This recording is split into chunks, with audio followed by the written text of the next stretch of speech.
স্বাধীনতা। একটা দেশ, একটা পতাকা, কিছু ভাষণ, অনেকটা অভাব, আর শোচনীয় নৈরাজ্যের আরেক নাম স্বাধীন দেশ। একটা দিন, কিছু ফুলমালা, কয়েকজন মহান ব্যক্তির ছবি, পতাকা উত্তোলন, বন্দে মাতরম, দেশাত্মবোধক গান, লাল পাড় সাদা শাড়ি, সাদা পাঞ্জাবি, শেষে জাতীয় সঙ্গীত। ব্যাস, স্বাধীনতা দিবস পালন শেষ। আবার 1 বছরের অপেক্ষা দেশপ্রেম দেখানোর সুযোগে। লজেন্স, বিস্কুট বিতরণ হয়ে গেলেই বাড়ি ফিরে মাংস ভাত, এই না হলে স্বাধীনতা। পরের দিন জাতীয় পতাকা ছিন্ন ভিন্ন রেপ্লিকা গুলো ডাস্টবিনের ময়লার সাথে মিলেমিশে স্বাধীন দেশের স্বচ্ছতা অভিযানে নাম লেখাবে।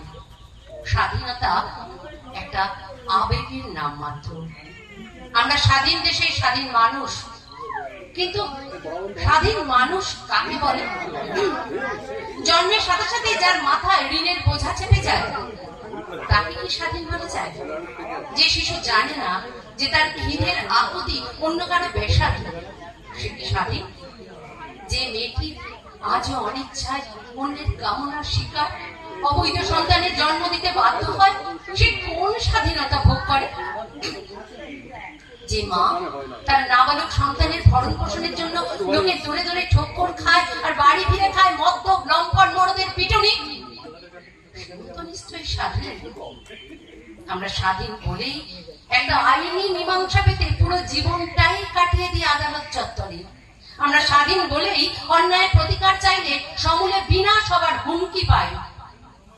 স্বাধীনতা মানে এক বেলা ভাত পেট ভরে। স্বাধীনতা মানে কর্মহীন জীবনে চাল ডাল ভিক্ষে পাওয়া কপাল করে। স্বাধীনতা মানে আগামী দিন নিকষ অন্ধকার।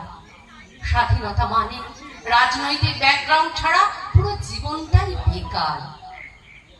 সীমান্তে অতন্ত্র প্রহরায় যে জওয়ান, স্বাধীনতা রক্ষার মানে সে জানে।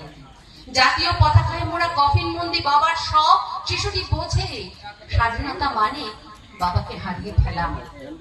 অশীতিপর বৃদ্ধার কোলে সৈনিক ছেলের বেদন, তিনি বোঝেন স্বাধীনতা মানে শহীদ ছেলের লাভ।